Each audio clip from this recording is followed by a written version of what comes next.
what does the stay granted by the Supreme Court mean for the sale of Chrysler?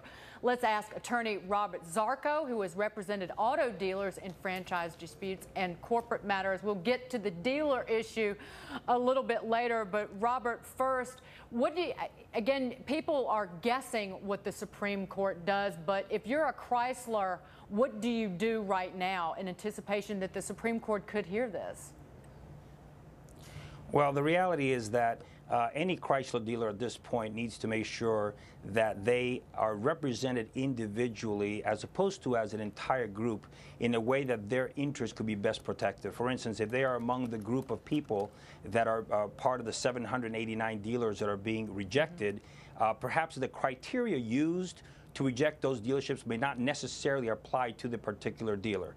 However, if the dealer is going to be terminated, the best thing for the dealers to do is to try to get rid of as many of the cars as they can in inventory, or get rid of the parts that they have, because unlike Motor Vehicle Dealership Protection Acts, which require manufacturers to purchase back these inventories and signs and special tools and parts, once there's a rejection of the franchise agreement in the bankruptcy court, the franchisee is not able to do that. So what he needs to do is to try to see if he can talk to other neighboring dealers that in fact are going to remain within the system to see if they can go ahead and absorb some of these vehicle allocations that were previously given to the terminated dealer. It's Adam Shapiro here. I'm sitting with Dagan. I had a quick question for you. What happens if the Supreme Court decides today, if we hear from the court, we're going to hear the argument to stop the deal with Chrysler and Fiat? Does that offer any hope to the dealerships, or that's a totally separate track and they have to appeal on their own track up to the Supreme Court if they lose today in bankruptcy court?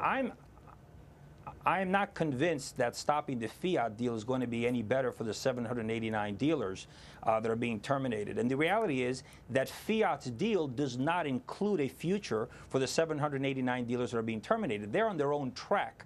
And the reality is, whatever monies Fiat is going to pay to old Chrysler for all these assets are monies that the terminated dealers can then go and pursue through rejection damages that they're permitted to pursue as part of the bankruptcy.